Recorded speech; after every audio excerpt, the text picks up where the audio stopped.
La compagnie Anamorphose de Laurent Rogero propose son Don Quichotte, un vide-grenier tourné vers cette figure immortelle de l'imaginaire, pris au jeu de la réalité.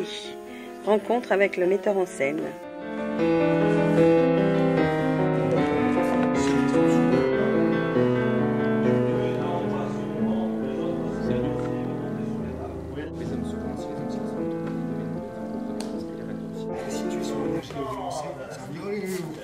Allez, on a besoin d'un chevalier, tout le monde comme ça. Vous allez pas vous faire abattre, prenez les rênes grossinantes. On va pas se laisser faire, ici on n'est pas en France, ici, bordel. Que la santé d'un chevalier errant. Allez, on a besoin d'un chevalier. Voilà, absolument. Tu peux, oui. D'habitude, il y a des gamins qui font ça. Oui, un peu comme ça.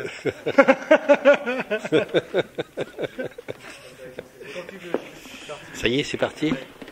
Bon, alors, on a beaucoup de chance aujourd'hui, 29 janvier, parce que on n'est pas dans les coulisses, on est sur la scène de l'auditorium de Bergerac. Et puis, vous avez bien voulu, Laurent Rogero, nous accorder une interview, comme on dit dans les grands magazines. Car, donc, vous êtes pour une représentation, pas une seule d'ailleurs, à Bergerac, et vous allez présenter un Don Quichotte. Mais avant, il faut dire que les très nombreux gens qui nous écoutent vous connaissent déjà, parce que vous êtes déjà venu à Bergerac, je crois. Je suis venu plusieurs fois, oui. Je vois différents spectacles, oui. Toujours avec votre compagnie. Avec le groupe Anamorphose, qui existe depuis près de 20 ans, donc régulièrement on est venu. Anamorphose, ça veut dire quoi en français? Ça veut dire image déformée. D'accord.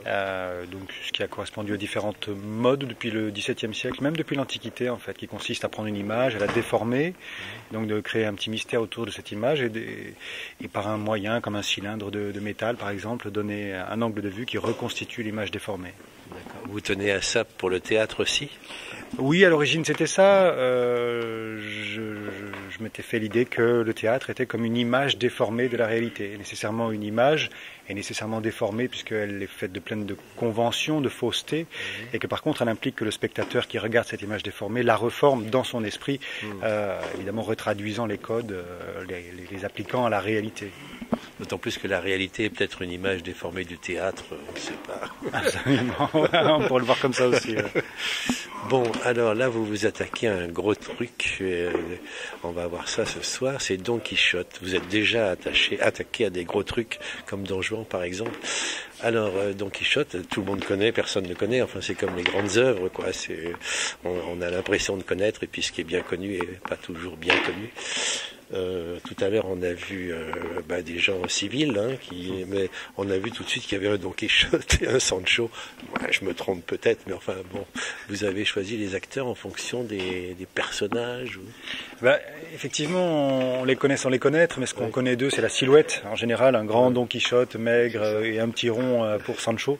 Donc il fallait que je fasse au moins que je rende hommage à cette silhouette. Donc j'ai joué ce jeu d'avoir les comédiens qui correspondent à la silhouette. Pour ces deux personnages-là. Après, évidemment, les trois autres comédiens ne correspondent pas à un canon particulier, puisqu'ils jouent les rôles secondaires, qu'ils font de la musique, de la manipulation et surtout de la narration, puisque la narration, dans le roman, vu que c'est un roman à l'origine, a une grande importance. Oui, c'est un important roman en effet, donc vous ne pouvez pas dire le texte parce que c'est très long, mais et puis il y a beaucoup de choses dans Don Quichotte. Et là, nous sommes entourés de beaucoup d'objets. Vous m'avez dit tout à l'heure, vous aimiez beaucoup jouer avec les objets. On constate qu'en effet, là, et j'ai vu dans les documents que vous avez publiés pour cette représentation que nous étions dans un grenier, un bric-à-brac. Et en lisant ces papiers, je me suis dit, voyons, est-ce que c'est Don Quichotte le principal personnage ou bien est-ce que c'est l'acteur de théâtre? Parce que je crois qu'il s'agit d'acteurs qui se trouvent dans un grenier. Alors il ne s'agit pas précisément d'acteurs, en fait c'est des personnages des personnes de tous les jours, entre guillemets, qui se retrouvent dans un vide-grenier. Un peu par erreur, on le comprendra au début. En fait, il y a eu un malentendu autour de l'organisation de la soirée. La représentation a été annulée, remplacée par un vide-grenier pour demain, enfin la préparation d'un vide-grenier. Et en fait, ça a été le prétexte à mettre en place et sur le plateau des objets qui vont servir à être transformés, évidemment, montés les uns avec les autres pour créer des espaces, des costumes, voire des marionnettes qui vont permettre permettent de faire revivre la figure de Don Quichotte et surtout ses aventures. En fait, à l'origine, vu que je m'attaquais à un roman et qu'il résiste à l'adaptation théâtrale, pour plein de raisons, il n'a rien de théâtral, il fallait que je trouve un moteur théâtral à ce roman, et il m'a semblé que le principe de transformation chez Don Quichotte était quelque chose d'essentiel, puisqu'il prend le monde tel qu'il est et il le transforme, enfin, il lui impose son imaginaire, puisqu'il lui préfère à cette réalité un monde plus parfait, plus chevaleresque. Et donc c'est ce principe de transformation que j'ai voulu mettre en jeu pour retrouver, pour nous mettre dans le processus, dans la fantasmagorie de Don Quichotte. Et donc j'ai choisi des objets du quotidien, de l'ordinaire, à transformer en extraordinaire, en direct, voilà, pour nous remettre dans cette monomanie là de Don Quichotte. Et encore des anamorphoses en perspective, donc.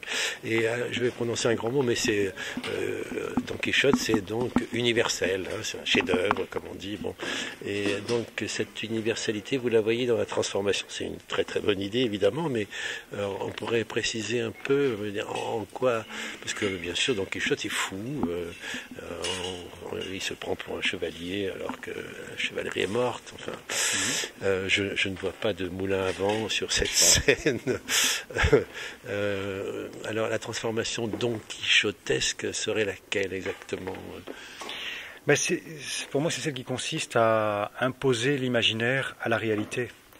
Voilà un homme qui voit les choses a priori comme nous, mais son imaginaire, pétri donc de tous les romans de chevalerie qu'il a lus jusqu'à aujourd'hui, cet imaginaire, il le préfère, il le trouve plus intéressant que la réalité, et donc il l'impose à ses dépens, hein, le plus souvent, hein, puisque quand il veut se battre avec un moulin qu'il prend pour un géant ou avec un troupeau de moutons qu'il va prendre pour une armée de soldats, il va y laisser quelques dents, quelques côtes et finir le nez dans la poussière le plus souvent.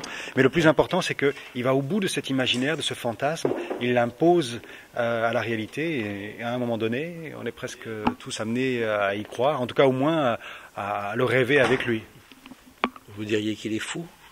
Oui, je crois que c'est en tout cas pour la manière dont Cervantes l'avance dès les premières pages, c'est sans ambiguïté.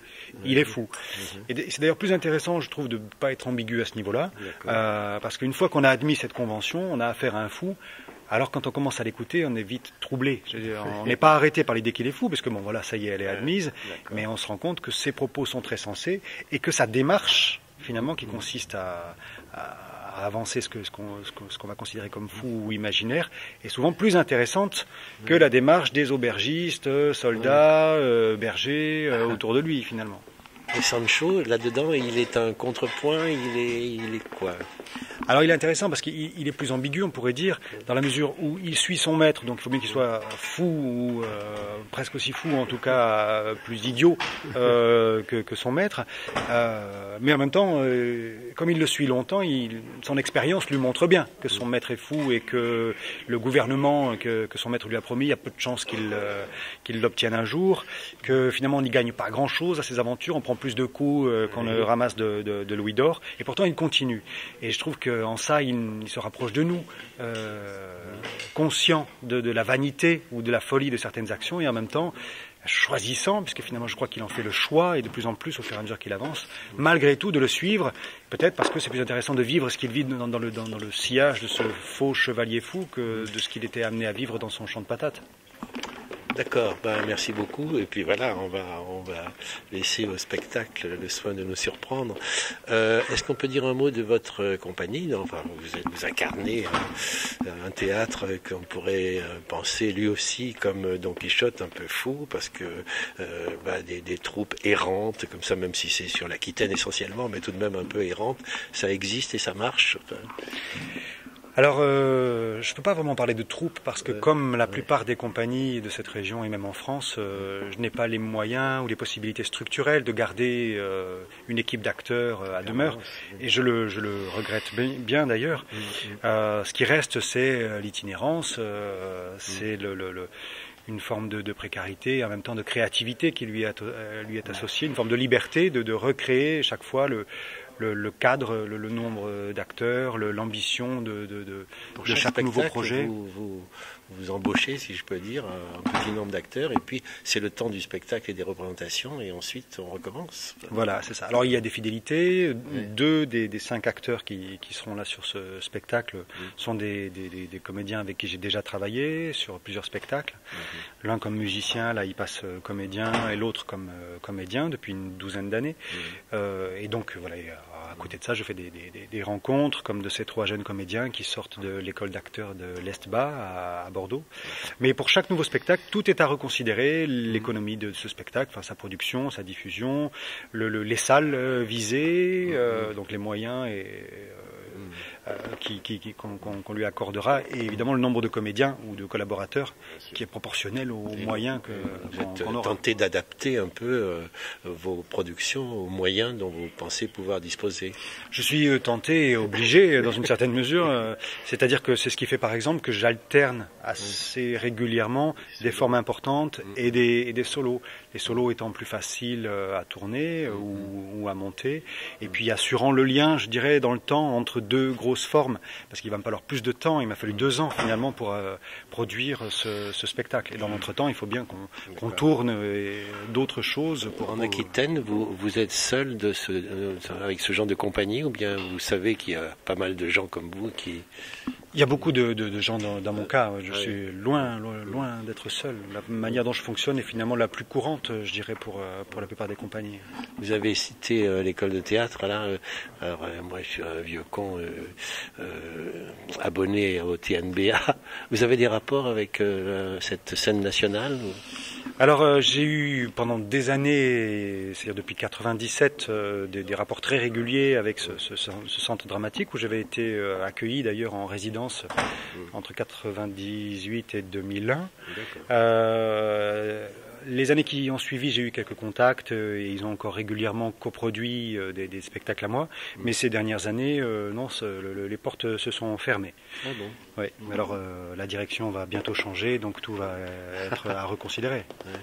Mais tout de même, vous avez dit que vous preniez des comédiens qui sont sortis de l'école là.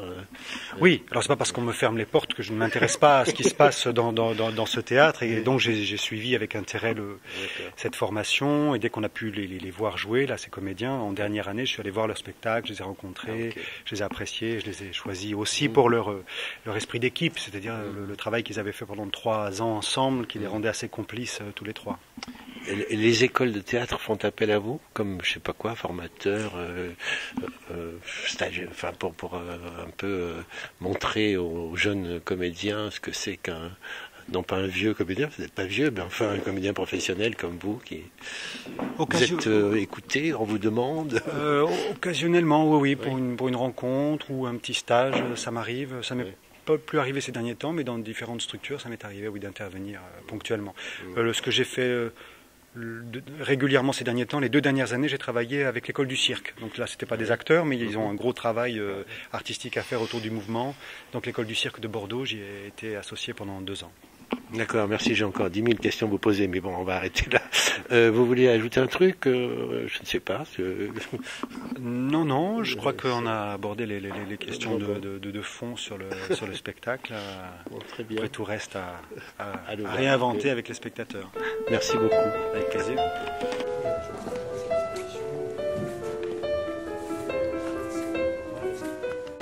Non.